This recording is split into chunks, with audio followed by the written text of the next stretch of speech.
ஏசு கிறிஸ்து எப்போ வேணாலும் என் கரத்தை பிடிச்சி கூட்டிட்டு போறவரா இருக்காரு, பரலோக ராஜ்யத்துக்கு இன்னை வா போ. ஆனால் நம்ம எப்படி இருக்கிறோம்? அவர் கேட்ட வாழ்க்கைப்படி நம்ம வாழ்ந்து காட்டினாதான் வாணி கூட்டிட்டு போவார். இல்லைன்னு இந்த ஸ்திரீகள் சொன்னாங்கல்ல, இந்த விளக்கை ஏந்திட்டு போகும்போது எண்ணெயில் ஊற்றாம ஒரு 10 பேர் மொத்தத்தில் போயிருப்பாங்க, 5 பேர் விளக்கோடி ஆயத்தமாக இருப்பாங்க, 5 பேர் இல்லாமல் இருப்பாங்க. நம்ம எந்த நிலைமையில இருக்கிறவங்களா இருக்கிறோம்? இங்கே எண்ணெய் வாங்க போகும்போது கதை அடைக்கப்பட்டாச்சு, மனவளன் வந்துட்டு பெய்யாச்சு, தட்டுன்னு தட்டினாலும் என்ன ஆகாது? பரலோக ராஜ்யம் திறக்கப்படாது. நமக்குள்ள வேலை நம்ம இப்போ வாழ்கிற நாட்கள். நாளைக்கு நான் உயிரோடு இருப்பேனான்னு கேட்டால் எனக்கு தெரியாது. ஆனால் இந்த நொடியில் நான் ஏசு கிறிஸ்து உடையவனா இருக்கிறேன்னா, ஏசு கிறிஸ்துவ என் இதயத்தை நான் ஏற்றுக்கொண்டு பரலோக ராஜ்யத்துக்கு நான் தகுதி உள்ள வாழ்க்கை வாழ்ந்தேன்னா, வா என்னை கூட்டிட்டு போறவரா இருக்கிறார் ஏசு கிறிஸ்து. நம்ம என்ன செய்யணும்? ஒப்பு மட்டும் கொடுத்தா போதும், அப்படிதானே? சரி, அதை ஞாபகம் வச்சுக்கோங்க. மூணாவது அர்த்தம் என்னது? ஸ்திரீயே அதோ உன் மகன் இதோ உன் தாய் அப்படின்னு சொல்லி சொல்லுவார், அப்படிதானே? மொத்தத்தில் நம்ம இந்த உலகத்தில் வாழும்போது நமக்கு அம்மா அப்பா இருப்பாங்க, கரெக்டு தானே? அவங்கள நம்ம போகும்போது யார்கிட்டையாவது கரிசனையாக கொடுத்துட்டு போனோம் அப்படிங்கிறத முன்மாதிரியாக ஏசு கிறிஸ்து கொடுத்துட்டு போறாரு. எங்கள் அம்மா அப்பாவை நீ பார்த்துக்க, எங்கள் அம்மாவை நீ பார்த்துக்க, அவங்களுக்கு வேற யாரும் இல்லை, அண்ணன் தம்பி யார் இருந்தாலும் சரி, எனக்கு நீ அன்பா இருக்கிற சீசன் யோவான், இப்படி ஒருத்தரை ஆண்டவர் வச்சிருக்காரு. நம்மளையும் அப்படி வச்சு தான் இந்த உலகத்தில் உள்ள ஜனங்கள் எல்லாரையும் ரட்சிக்கப்படணும், அவங்களுக்காண்டி ஜோபம் பண்ணணும் அப்படிங்கிறதுக்காக நம்மளை இந்த இடத்துக்கு அழைச்சி வராரு. நம்மளையும் ஒரு யோவான்கிற ஸ்தானத்தில் நம்மளை வச்சிருக்காரு. சரியா? அவர் அம்மாவை விட்டுட்டு போனாரு. இன்னொரு அதிகாரத்தில் நீங்கள் பார்த்தீங்கன்னா, உங்கள் அம்மாவும் உங்கள் சகோதரனும் உங்களை தேடி வந்திருக்காருன்னு சொல்லும்போது, யார் என் தாயார், யார் என் சகோதரர் அப்படிதானே கேட்பாரு. என்ன சொல்லுவார்?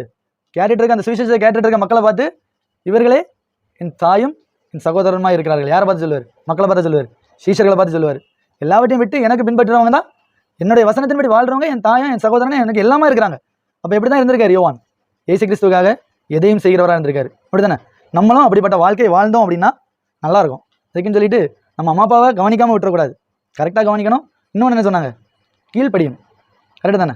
முக்கியமானது நம்ம இந்த சின்ன ஸ்டேஜில் கீழ்ப்படியணும். அந்த என்ன சொல்லி தந்தாங்க? கீழ்ப்படிகிறதுக்கு அம்மா அப்பாவுக்கு கீழ்ப்படிஞ்சா என்ன ஆசீர்வாதம் இருக்கும்? பைபிளில் என்ன ஆசீர்வாதம் இருக்குன்னு பார்த்தீங்கன்னா, எபேசியர் 6ஆம் அதிகாரத்தில் ஃபஸ்ட்டு 3 வசனத்துக்குள்ளே இருக்கும். சரியா? கர்த்தருக்குள் பெற்றோருக்கு கீழ்ப்படியுங்கள், பூமியிலே உன் வாழ்நாள் நீடித்திருப்பதற்கும் உன் தகப்பனையும் உன் தாயும் கனம் பண்ணுவாங்க. கனம் பண்ணால் மட்டும்தான் என் வாழ்நாள் நீடிச்சிருக்கும். நான் நல்ல ஜிம்முக்கு போகிறேன், நான் நல்லா எக்ஸசைஸ் பண்ணுறேன், நான் நல்ல பூஸ்ட் காம்பளானா வாங்கி குடிக்கிறேன் அப்படின்னாலாம் ஒன்றுமே இல்லை. ஏசு கிறிஸ்துக்கு முன்னாடி என்னது இல்லை? ஒன்றுமே இல்லை. நான் ரன்னிங் ரேஸ் போகிறேன், என் உடம்பை நான் ஃபிட்டாக வச்சுக்கிறேன், ஒன்றுமே இல்லை. எங்கள் அம்மா அப்பாவுக்கு நான் கீழ்ப்படியலைன்னா நான் யார்? ஏசு கிறிஸ்துக்கு பிரியமில்லாத வாழ்க்கை வாழ்கிறேன்னு அர்த்தம். இப்போ படிக்க சொன்னாங்கன்னா படிங்க, கடைக்கு போக சொன்னாங்களா போங்க. அந்தந்த டைம் அதுக்குன்னு ஒதுங்க. விளையாட விடாமல் இருக்க மாட்டாங்க. டைமுக்கு கரெக்டாக விளையாட போயிட்டு திருப்பி கரெக்டாக படித்து அவங்க சொல்கிற மாதிரி நடந்துக்குவாங்க. ஏசு கிறிஸ்துவுக்கு முக்கியமாக நேரத்தை கொடுக்குறவங்களா இருக்கணும். சரியா?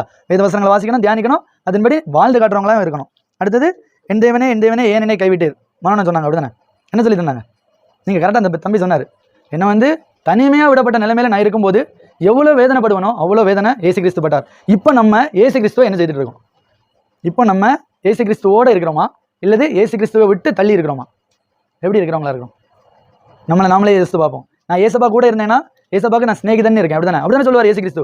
உங்களை நான் ஊழியக்காரன்னு சொல்ல மாட்டேன், ஊழியக்காரன் எஜமான் செய்ய எல்லாத்தையும் தெரியாது, ஆனால் ஸ்நேகிதன் என்பேன். எல்லா விஷயத்தையும் நான் உன்ட்ட சொல்லுவேன். எல்லா விஷயத்தையும் சொல்லணும்னா என்ன செய்யணும்? நான் அழிகணும் கூட நிறைய மணி நேரம் இருந்தால் தான் அவங்களுக்குள்ள கதையெல்லாம் எனக்கு தெரியும், என் கதையெல்லாம் நான் அவர்கிட்ட சொல்லுவேன், அப்படிதானே? இப்போ ஏசு கிறிஸ்துவோடு உள்ள உறவு அதிகமாச்சுன்னா என் உயிர் ஸ்நேகிதன் யாருன்னு சொல்லுவோம் நம்ம, அப்படிதானே? ஒருத்தர் அப்படின்னு கேட்டால் மற்ற தளபதி விஜயாகும், அஜித் ஆகும், அப்படிதானே சொல்லுவாங்க. நம்ம யாரை தான் சொல்லணும்? ஹீரோனாலும் அவர் தான், ஃப்ரெண்டுனாலும் அவர் தான், எல்லாமே அவர் தான், அப்படிதானே? ஏசு கிறிஸ்துவை தள்ளி வேற யாருமே நமக்கு உயிர் நண்பனா இருக்கக்கூடாது. ஏன்னா எல்லா விஷயத்தையுமே சொல்லிடுவோம். நம்ம ஒரு தப்பு செய்துட்டோம் அப்படின்னு சொல்லி இன்னொருத்தன் சொல்லிட்டோம், நம்ம இன்னைக்கு நாளைக்கு என்ன சொல்லுவோம்? நம்ம திருந்தி வாழ்ந்துருப்போம் அந்த பாவத்திலேருந்து. என்ன சொல்லலாம்? 1000 இருந்தாலும் இந்த தப்பை செய்தோம் தானே, அப்படிதானே சொல்லிட்டு போவோம். மூஞ்சி நேரம் சொல்லட்டாலும் பின்னாடி சொல்லிட்டு போறவங்களா இருப்பாங்க. அதனால நாசியிலே சுவாசமுள்ள மனுஷனை நம்புவதை பார்க்கலாம் கர்த்தர் பேரில் பற்றுதலாக இருப்பதே நலம். ஏசு கிறிஸ்துவோடு உள்ள உறவை நீங்க ஐக்கியத்தை கூட்டிக்கணும். அப்போ ஏசு கிறிஸ்துக்கு துணையா யார் தான் இருக்கணும்? நான் ஏசு கிறிஸ்துக்கு துணையா இருப்பேன்னு சொல்லி நீங்க ஒவ்வொரு நாளும் விழித்திருந்து ஜபிக்கின்றவர்களாக இருக்கணும். சரியா? ஏசு கிறிஸ்துவை கைவிட்டவே கூடாது. அடுத்து பார்த்தீங்கன்னா, நம்மளுடைய பாவங்கள் அவர் மேலே விழுந்ததுனால அவர் தனிமைப்படுத்தப்பட்டார். நம்ம பாவம் செய்தாச்சுன்னா நம்மளே இப்படி தான் இருப்போம், தனிமைப்படுத்தப்பட்டவங்களா இருப்போம், அப்படிதானே? பரிசுத்த ஆவியானவரால் நம்மகிட்ட நெருங்கவே முடியாது. புரியுதா உங்களுக்கு? பாவம் நான் செய்துட்டேன் அப்படின்னா பரிசுத்தர் அவரு பரிசுத்த ஆவியானவர் என் இருதயத்தில் வைக்க முடியாது. என் இருதயத்தில் பரிசுத்த ஆவியானவர் இருந்தாலும் வெளியே போயிடுவார். பிசாசு வெளியே போகும்போது என்ன செய்யும்? அலக்கழிச்சிட்டு போவோம். ஆனால் பரிசுத்த ஆவியானவர் வெளியே போகிறது யாருக்குமே தெரியாது. புரியுதா? அதை ஒன்று கவனிச்சுக்கோங்க. அடுத்தது 5வது உள்ளது, தாகமாக இருக்கிறேன் என்றார். தாகமாக இருக்கிறேன்னு அண்ணனாக சொன்னாங்க. ஆத்தமா தாகமாட்டு நம்ம ஊழியம் செய்கிறவங்களா இருக்கணும். நம்ம எவ்வளோ ஊழியம் செய்கிறோம் அப்படிங்கிறது நமக்கு தெரியும். ஆனால் உங்களுக்கு இந்த சின்ன வயசில் நீங்கள் செய்யக்கூடிய ஊழியம் மற்றவங்களுக்காண்டி ஜபிக்கிற ஜப நேரத்தை கூட்டணும். ஏசு கிறிஸ்துவோடு உள்ள உறவை ஐக்கியத்தை அது ஜாஸ்தி பண்ணணும். அப்படின்னா வேத வசனங்களை வாசித்து அதை தியானிச்சு அதன்படி வாழ்றதுக்கு நீங்கள் கற்றுக்கொள்ளணும். சரியா? அடுத்தது முடிந்தது, பிதாவின் சித்தத்தை அவர் செய்து முடித்தார், அப்படிதானே? ஏசு கிறிஸ்துவுக்கு இந்த உலகத்தில் என்ன நோக்கத்துக்காண்டி வந்தாரோ அந்த நோக்கத்தை அவர் செய்து நிறைவேற்றிட்டு போனார். பவுல் அழகா சொல்லுவார், அப்படிதானே? நல்ல போராட்டத்தை போராடினேன், ஓட்டத்தை முடித்தேன், ரட்சிப்பின் கிரீடத்தை காத்துக்கொண்டேன். இது முதல் எனக்காக ஜீவ கிரீடம் எனக்காக வைக்கப்பட்டிருக்கிறது.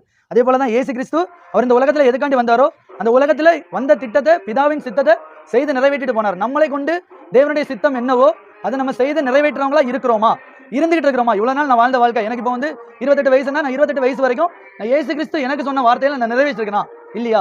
சின்ன பிள்ளைங்க, நீங்க உங்களோட வயசுல இயேசு கிறிஸ்துவோட சித்தத்தை செய்து நிறைவேற்றிருக்கீங்களா இல்லையா? எல்லாமே இயேசு கிறிஸ்துவோட ஒப்பிட்டு பாருங்க. சரியா? மீட்பின் திட்டம் அவர் மீட்டாரு, பாவிகளை மீட்டாரு, எல்லாரையுமே மீட்டு கொண்டாரு. நம்ம பாவிகளை மீட்கிறவங்களாட்டு அவங்கள்ட்ட இயேசு கிறிஸ்து பற்றி சொல்றவங்களா இருக்கிறோமா, அவங்களுக்காண்டி ஜபிக்கிறவங்களா இருக்கிறோமா, நம்மளே யோசித்து பார்க்குறவங்களா இருக்கணும். இதாவே உங்களுடைய கைகளில் நான் ஆவியை ஒப்பு கொடுக்கிறேன். நம்மளுக்கும் ஒரு நாள் மரணம் வரும், அப்படிதானே? மண்ணில் பறிச்ச மனுஷன் மண்ணானவன் மண்ணுக்கே திரும்ப கடவன், அப்படிதான் வசனம் சொல்லியிருக்கு, அப்படிதானே? மண்ணுக்கு போறதுக்கு முன்னாடி நான் என்ன பண்ணணும்? சாவக்கூடிய நாள்ல இயேசு கிறிஸ்து பிதாவின் இடத்துல தன்னுடைய ஆவியை ஒப்பு கொடுத்தது போல என்னுடைய ஆவியை நான் இயேசு கிறிஸ்துட்ட ஒப்பு கொடுக்குற அளவுக்கு தகுதியுள்ள பாத்திரமா நான் வாழ்ந்தா அவர் ஏற்றுக்கொள்ள தயாரா இருப்பார், அப்படிதானே? அவங்ககிட்ட ஒரு பப்ஸை வாங்கிட்டு அதை கடிச்சு நறு கடிச்சு தந்தா யாராவது வாங்குவீங்களா? வாங்கி சாப்பிடுவீங்களா? சாப்பிட மாட்டீங்களா? புதுசாக வாங்கி தந்தா சரி சாப்பிடலாம், அப்படிதானே? நம்மளோட வாழ்க்கையும் அப்படிதான் இருக்கும். நம்மளோட வாழ்க்கையை நம்ம எப்படி வாழ்றவங்களா இருக்கிறோம்? மற்ற கரையை அரிக்கிற அளவுக்கு கரையை அரிச்சிட்டு போற அளவு விட்டுட்டு அதை கொண்டு போய் விலைக்கு போட்டா என்ன சொல்லுவேன்? தூர போடுடைய கம்பை எடுத்து நான் யூஸ் பண்ண முடியுமா? நம்மளோட வாழ்க்கை தூர போடுற வாழ்க்கையா இருக்கிறோமா, இல்லை இது பயன்படுத்தப்படுகின்ற வாழ்க்கையா இருக்கிறோமா? ஏசு கிறிஸ்துவ நம்ம ஆவியை ஒப்பு கொடுக்கும்போது ஏசு கிறிஸ்து வாமவனே நீ எனக்காண்டி ஊழியம் செய்திருக்க வா மகனேன்னு சொல்லி ஏற்றுக்கொள்றவரா இருக்கிறாரா? ஸ்தேவான்னு சொன்னாங்க, அப்படிதானே? ஸ்தேவான் என்ன சொன்னாரு?